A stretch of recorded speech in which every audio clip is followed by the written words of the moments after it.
Dans votre poche, dans l'une de vos poches, vous avez un objet qui a nécessité des centaines de milliers, des millions d'heures de développement au travers des 30 dernières années. C'est le téléphone portable. Le téléphone portable est aujourd'hui utilisé par plus de 5 milliards de personnes sur Terre. Dans votre autre poche, vous avez quelque chose qui est utilisé par la totalité de l'humanité. Vous avez de l'argent. L'argent n'a que très peu innové au cours des dernières décennies, des derniers siècles. La carte de crédit a été inventée en 1951. En 1957, elle a été plastifiée. Et en 1971, on lui a mis une puce. C'est à peu près à ça que résume l'innovation en matière d'argent. Sauf que ces 10 dernières années, l'innovation s'est accélérée. Et on voit apparaître tout un tas d'initiatives qui laissent à penser que l'argent, comme tout le reste, va vivre une révolution. C'est de cette révolution dont je voudrais vous parler. Il faut bien concevoir que jusqu'à présent, l'environnement financier possède deux émetteurs. L'un, ce sont les États qui émettent l'argent. Ce sont également les États qui régulent l'argent, qui décident des institutions qui vont faire en sorte que les banques, qui sont le deuxième gestionnaire de l'argent, vont pouvoir fonctionner dans cet univers. Et finalement, c'est beaucoup plus par la régulation que par l'innovation que l'argent a été modéré. Et je crois que ce qui se passe depuis peu, c'est qu'il y a une rupture de ce modèle qui fait que les choses allaient extrêmement doucement parce qu'il fallait une entente des banques et des États pour connaître l'innovation. Et au-delà de ça, on pourrait s'attendre à ce que finalement des gens aussi sérieux que les gouvernements et les banquiers arrivent à gérer convenablement cette notion importante qui est l'argent. Et bien évidemment, c'est le contraire. 25 000 milliards de dollars ont disparu dans la dernière crise financière. Et au-delà de cela, dans l'ensemble des crises du XXe siècle, on considère qu'on peut parler de milliers de milliards de dollars, donc des montants qui nous dépassent tous, qui ont été effacés tout simplement par ces crises. Je vais vous parler de deux notions qui me semblent être essentielles parce qu'elles sont à la base des révolutions qui emportent l'argent actuellement et qui font que le monde de l'argent est en train d'évoluer fortement. Vous les voyez, c'est la donnée et la multitude, le data et le crowd, ces notions qu'on retrouve aujourd'hui au cœur de l'ensemble des plateformes qui modifient tout ça. La question que l'on se pose, la question que je me pose, la question que vous vous posez, c'est de savoir si les banques, ces institutions extrêmement importantes, se feront progressivement désintermédier, si elles vont réussir à rentrer dans cette vague d'innovation, ou si finalement on va devoir s'adapter à un monde totalement nouveau, avec des systèmes financiers, avec des systèmes de paiement qui sont radicalement différents de ceux que l'on connaît actuellement. Alors, la première initiative dont je voudrais vous parler, c'est une initiative africaine. Elle a été lancée par Safaricom, un opérateur kényan, en 2007. Eh bien, figurez-vous qu'en moins de 8 ans, parce que 2007-2014, ils ont réussi quelque chose que je crois aucune banque n'est parvenue à faire. Ils ont fait en sorte que plus de la moitié de la population kenyane, 25 millions de personnes sur 40 millions de personnes, adoptent M-Pesa. M-Pesa est un système de mobile banking qui permet aux gens, de façon extrêmement facile, de gérer leur argent, de le transférer, d'accéder à de l'emprunt, tout ceci depuis leur téléphone mobile.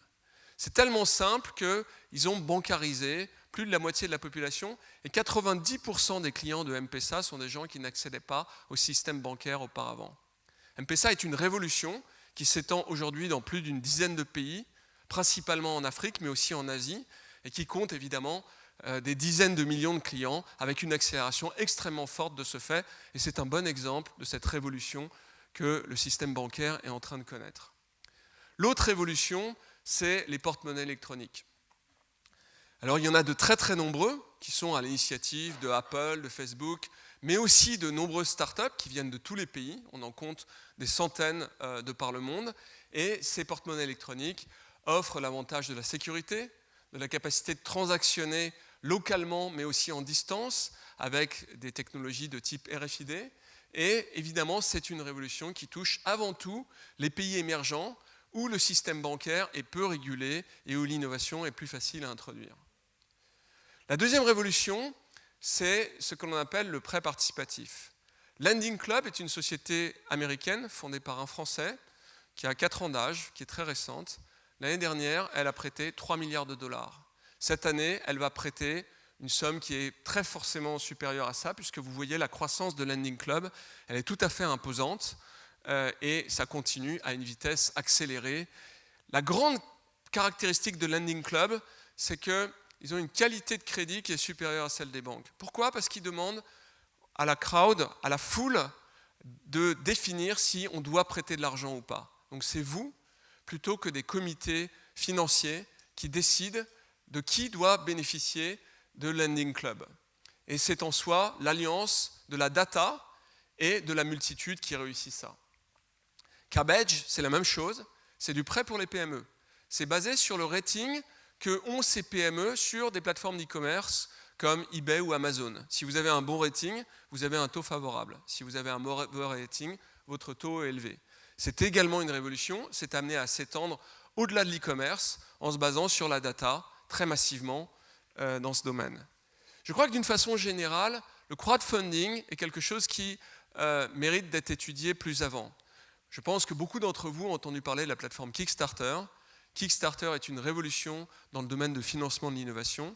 Ils ont financé plus de 500 millions de projets.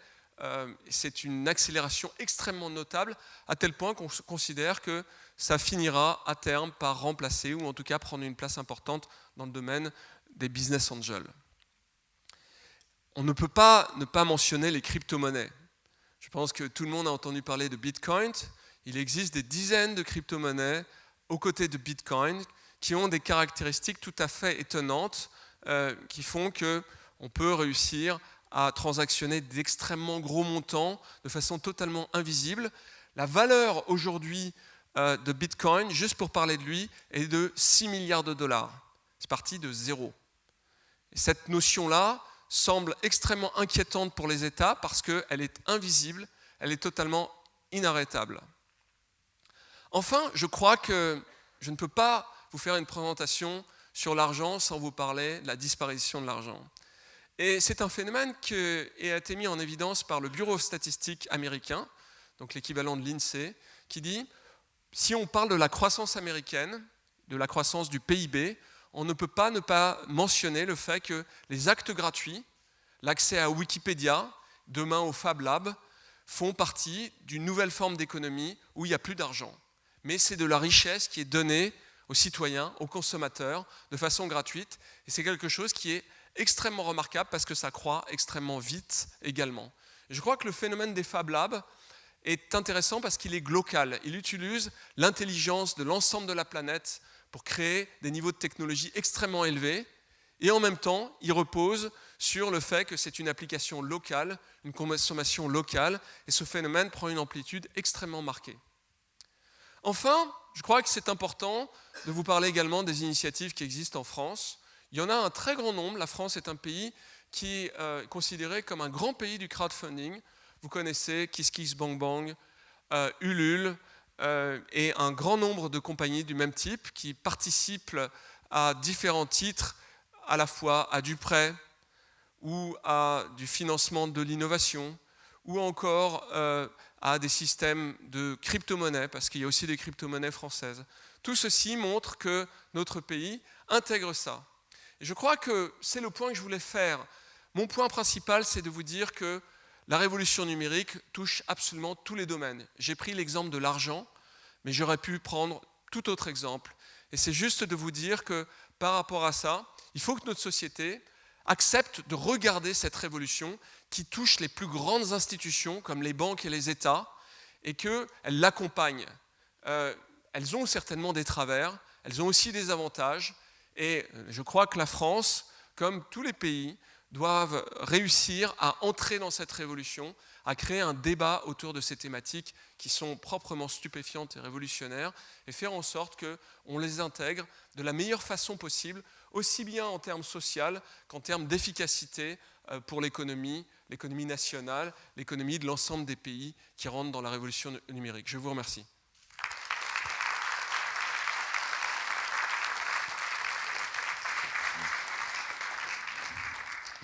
Merci Gilles.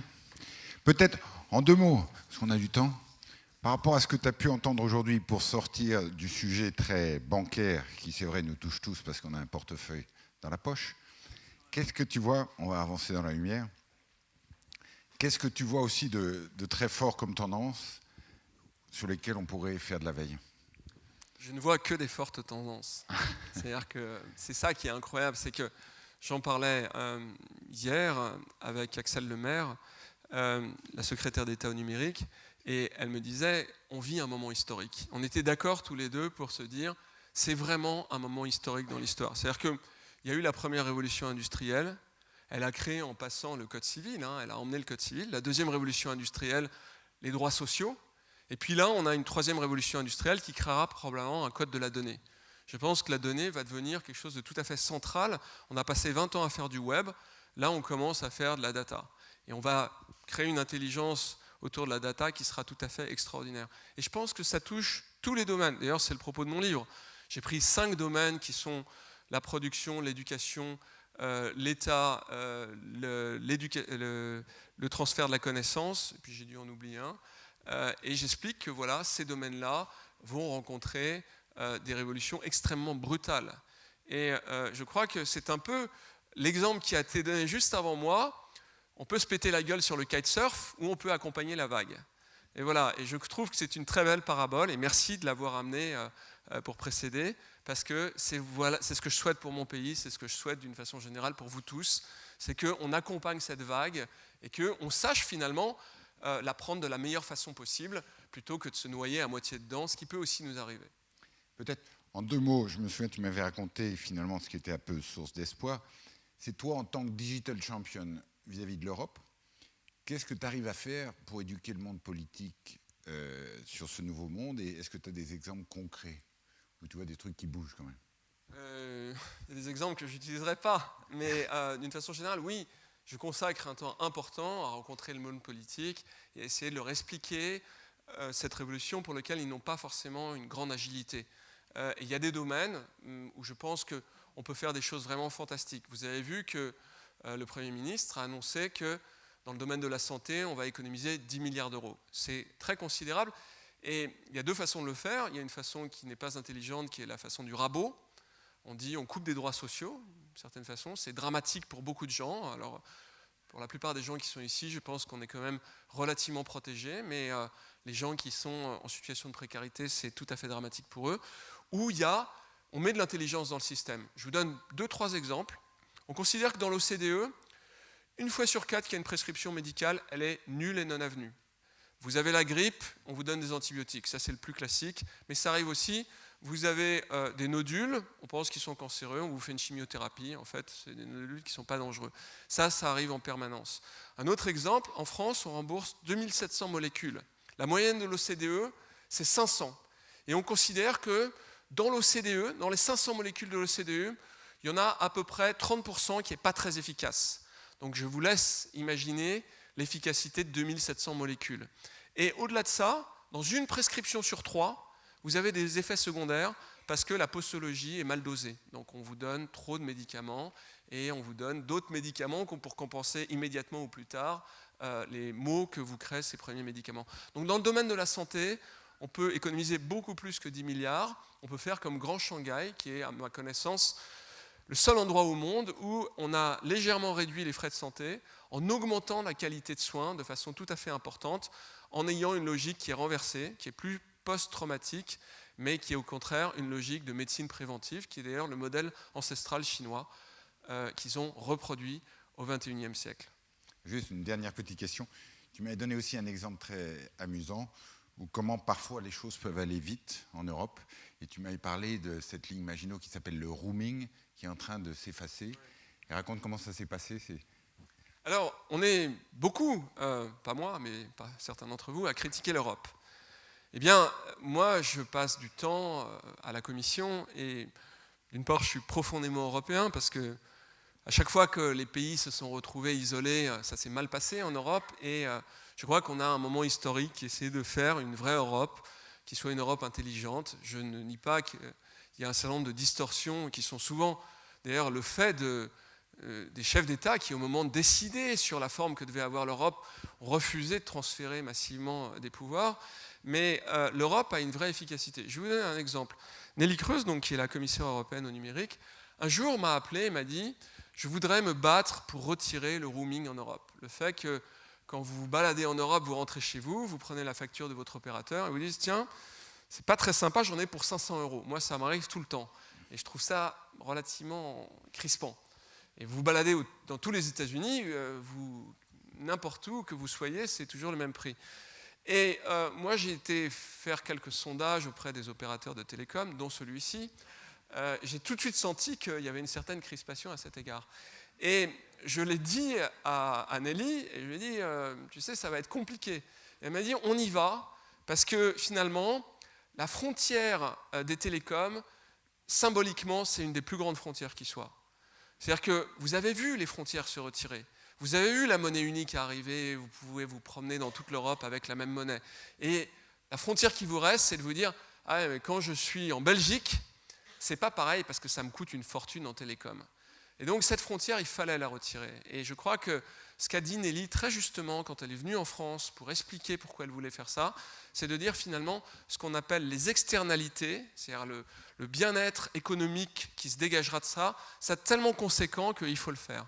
Et moi je me suis dit, elle n'y arrivera pas. Et elle a réussi à convaincre tout le monde de l'importance du fait de faire cette réglementation, donc qui est aujourd'hui, qui a été votée au Parlement. Donc on attend que les pays se prononcent au Conseil de l'Europe sur la validation ou non. Un pays peut mettre son veto, il faut espérer que non, mais si tout va bien, le 15 décembre 2015, il n'y aura plus de roaming en Europe sur la data et sur la voix, et ça, vous pouvez vous féliciter pour avoir eu l'Europe pour faire ça. Merci, merci Gilles. Merci. Merci.